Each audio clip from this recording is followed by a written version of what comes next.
Hey, do you teach yoga? Have you ever trained to lead yoga classes, to be a yoga therapist? Have you ever owned a yoga studio? Maybe even just wondered what it was like for the women and men up there in front of the room on their mats, leading you through endless Surya Namaskars, down dogs, and pranayamas galore? Well, these are their stories, and mine. I'm Rebecca Sebastian, a 20-year yoga teacher, 10-year yoga therapist, yoga studio owner, and co-founder of a yoga-focused nonprofit. I've done a lot in the yoga world over the last 20 years, pretty much everything except had a water cooler. You know, a place to share stories, talk about struggles, successes, and find other people who do the same thing that I do. Welcome to Working in Yoga, a podcast and substitute water cooler for yoga folks to connect and build community, to share our unique profession, our challenges, and our journeys with the world. Hey friends, welcome to Working in Yoga and happy 2026. I love New Year's as a holiday. I think it's a time when the whole world takes this lovely large inhale and then exhale together. Then we choose to start again. What a joyful sentiment. I'm a fan of conscious choosing, not being in something by accident. And I think New Year's gives us the opportunity to consciously choose what we do with our lives and our careers as we look forward to another year. So as a result of this energy, I wanted to record something a little bit different. This isn't a recap episode. This isn't a top lessons learned list. And definitely this is not a set of predictions. This episode feels more like a pause, a moment to slow down and actually notice where we are before we rush into deciding what comes next. Because if I'm honest, 2025 didn't feel like a rebuilding year.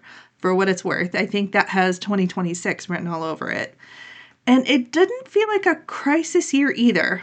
It felt, quieter than that, more ambiguous, like something was shifting under the surface without fully announcing itself. And in my conversations with yoga teachers, studio owners, yoga therapists, and longtime practitioners, that same word kept coming up in different forms. Unsettled. Not dramatic, just unmoored, you know? So today I want to sit in that space a bit, name what the previous year revealed, and talk about what I'm paying attention to as we move forward into 2026 without trying to resolve it all. For a long time in yoga, there was this implied storyline, a not so announced professional path, if you will. You trained deeply, you specialized thoughtfully, you stayed committed, and meaningful, stable work would follow. And what many people experienced this year wasn't a failure to live up to that promise necessarily, but the realization that that promise itself has just shifted.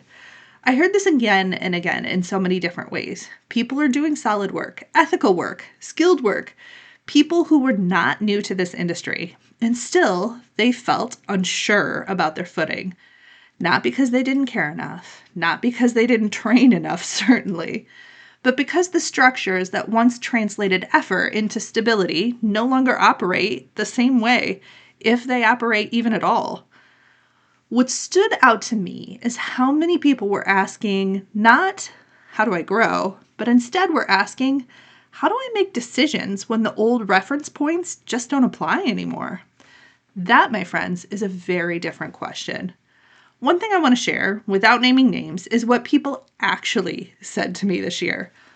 Over and over again, I heard some version of the same sentence. I thought I'd feel more stable by now. Sometimes that came from teachers 10 years in.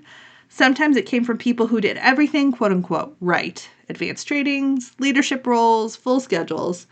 And often it came with a kind of quiet shame. Like they were behind. Like everyone else had figured out something that they had somehow missed. What struck me wasn't just the content of these conversations, but how private they felt. These weren't public posts. These were side messages, voice notes, conversations that happened after the microphones were turned off. And when I zoomed out, I realized something important. If this many people are saying the same thing in isolation, then the issue isn't individual, it's systemic. That realization changed how I heard everything else this year. One of the most important things I want to say out loud is this. A lot of what we experience as personal confusion right now is actually structural misalignment.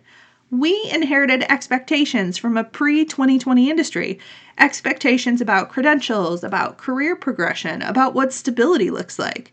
And many of those expectations were never designed to survive the conditions that we're in right now. When clarity disappears, confidence often goes with it, and that can feel really deeply personal. But I don't think it is. Feeling unsure right now doesn't mean you lack discernment. It may mean that you're actually seeing things clearly. When systems stop delivering what they once promised, uncertainty isn't weakness, it's a reasonable response. And I think naming that really matters because it changes how we talk to ourselves about our work. I think one of the most damaging myths in our industry is that clarity is somehow this prerequisite for action. That if you don't know exactly where your 5-year plan is, that you shouldn't move at all, but you should figure that out first. But clarity is often a luxury of stable systems. When systems are shifting, clarity comes after movement, not before. This year, I watched a lot of people make small, imperfect, non-glamorous adjustments, changing class mixes, saying no to certain roles, letting go of identities they thought they'd outgrown. And none of it looked impressive, but it was intelligent in real life. And I think that's something we don't name enough. Discernment often looks boring from the outside. One of the most significant shifts I noticed this year, and one that I don't think we talk about explicitly enough for sure, is a change in where people are locating authority in their professional lives. For a long time in yoga, authority was relatively clear. It lived in institutions, in lineages, in certifications, in senior teachers, in organizations that told us what counted and what didn't. Even when we disagreed with those structures, we still oriented ourselves around them, like we reacted to them. We measured ourselves against them. They were our reference point. Now what I saw this year is that reference point is quietly dissolving. Not dramatically, not with some big revolt or some online social media campaign, just less relevance. I heard fewer people ask, what's the right credential? And more people were asking, who do I actually trust right now?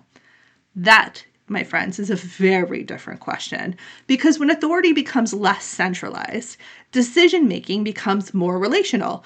And that's also more unsettling. There's no one single map, no guaranteed approval, no external body to bless your next move. And that's uncomfortable, especially in an industry that trained us to seek legitimacy through alignment. What's replacing that model isn't chaos, it's peer orientation, smaller networks, lived experience, pattern recognition across conversations instead of directives from above. People are watching what actually works and who is actually sustaining themselves, who is burning out quietly, who is adapting without losing integrity, who disappears when the conditions change, and what kind of authority isn't granted, it's observed. And that shift has consequences because when authority decentralizes, responsibility also shifts. There's less outsourcing of judgment, less waiting for permission, and also less illusion that someone else has it all figured out. I think that's why so many people feel simultaneously more autonomous and more uncertain right now. You're allowed to decide more, but also you have to decide more. And that brings me to this podcast. This year marked nearly 100 episodes, more actually, of Working in Yoga. And when I look back at the conversations from this past year specifically, what stands out isn't any single interview or standout moment, it's the collective signal. Guests weren't offering polished success stories. They weren't presenting linear career paths or tidy solutions. They were talking about trade-offs, about compromises, about grief for things that they thought would last longer, about adapting in ways that they didn't feel was always aspirational, but did feel was necessary. And what's important here is that these conversations weren't framed as confessions or failures, they're just framed as reality. That tells me something really important. The industry is already changing how it understands authority, quietly, without announcements, without consensus statements. People aren't waiting for institutions to tell them what's viable. They're waiting for each other. They're listening for honesty instead of branding, context instead of certainty, for orientation instead of instruction. And that's not accidental. When systems stop delivering clarity, people stop trusting systems. They start trusting proximity, lived experience, nuance. And there's a tension here that I want to name. Decentralized authority doesn't automatically mean healthier authority. Without shared structures, people can end up isolated, making high-stakes decisions alone sometimes, interpreting their own fatigue as personal weakness instead of environmental strain. And I've seen both sides of this shift. On one hand, it's been incredibly clarifying. People feel less pressure to conform to outdated models, less need to contort themselves to fit credentials or roles that don't actually support them.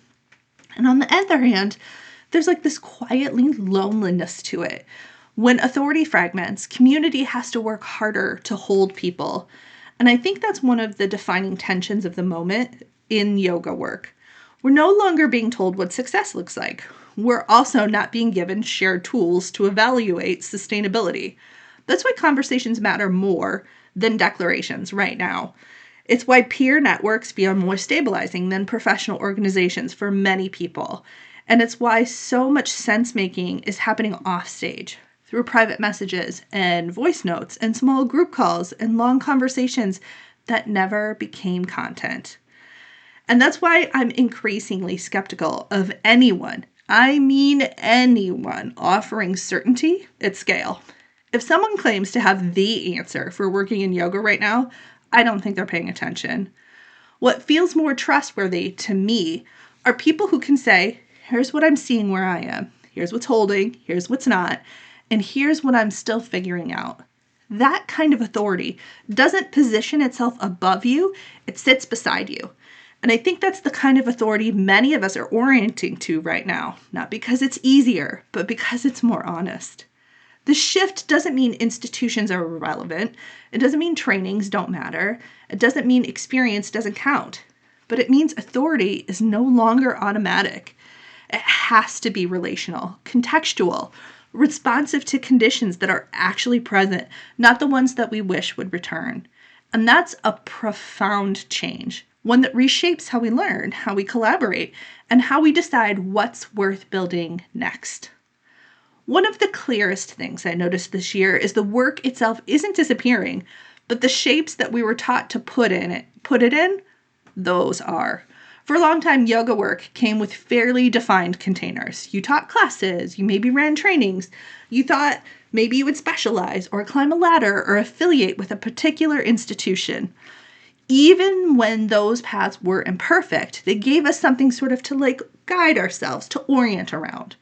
What I'm seeing now is less about people leaving yoga, and more about yoga no longer staying where we expect it to live. The same skills are showing up in different places, in different schedules, in different funding structures, sometimes under different names. And that can be disorienting for sure, especially if we were taught that legitimacy depended on those recognizable roles that we all saw our teachers go through. I want to be clear about something.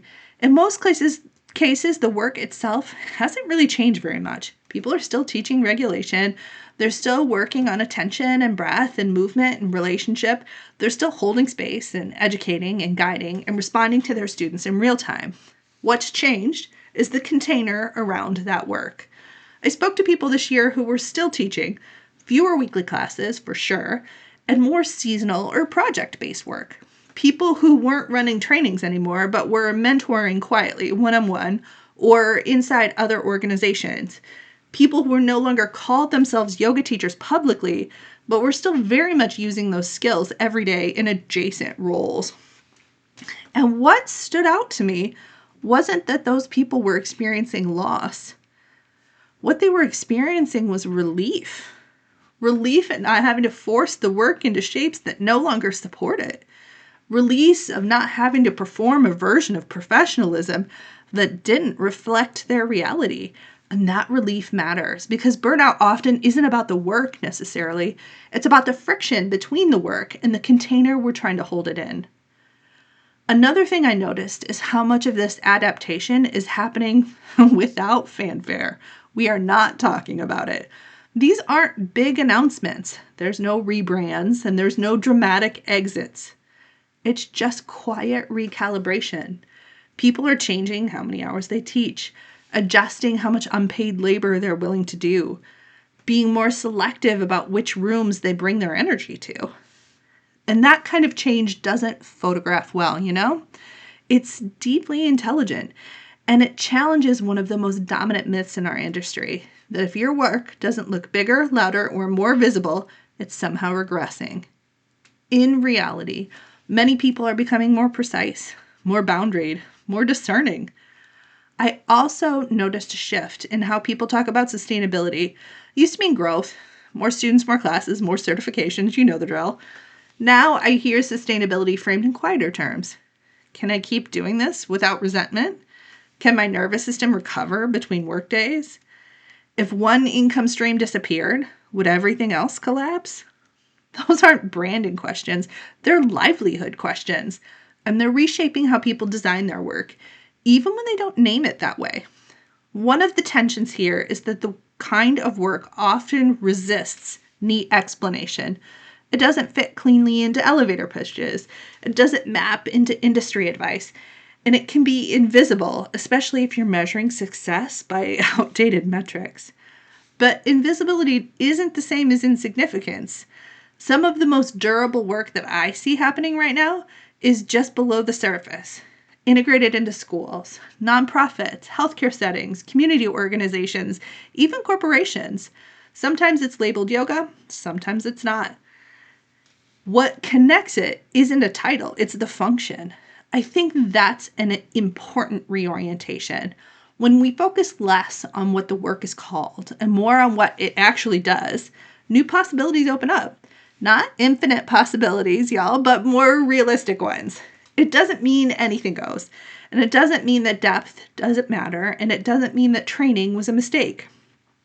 It means the relationship between training and work is no longer linear. And that's wildly uncomfortable, especially for those of us who were taught that devotion would be rewarded with clarity.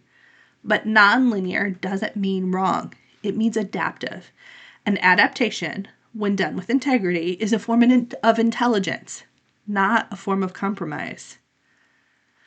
Now, at the same time, there's been this growing discomfort with extraction. When offering techniques without context, which is one of my beefs actually in the yoga space, regulation without ethics, mindfulness without inquiry.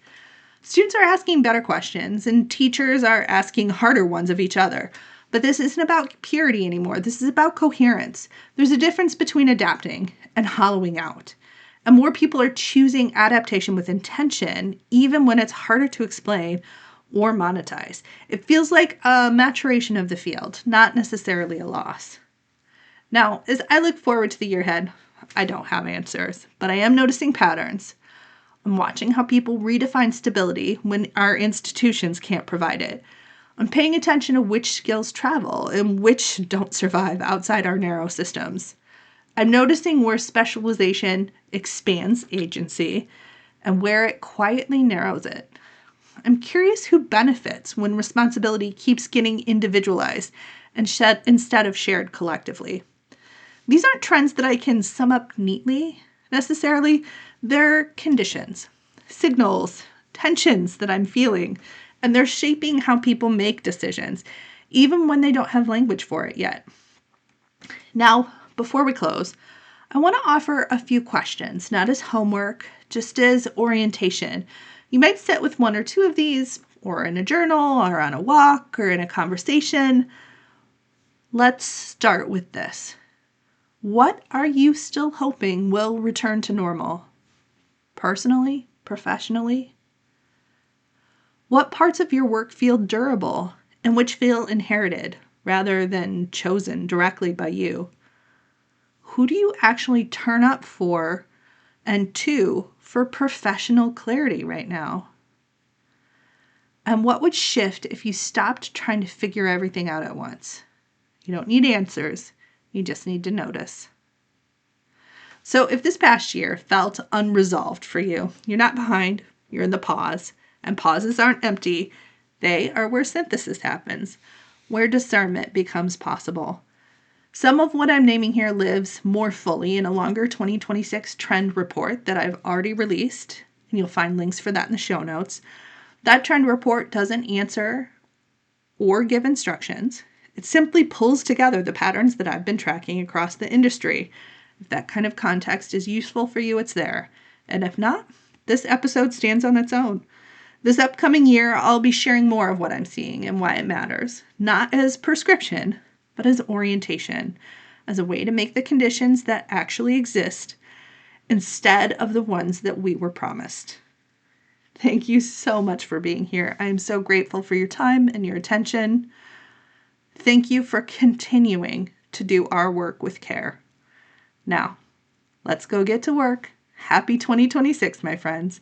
I'll catch you around the water cooler next time.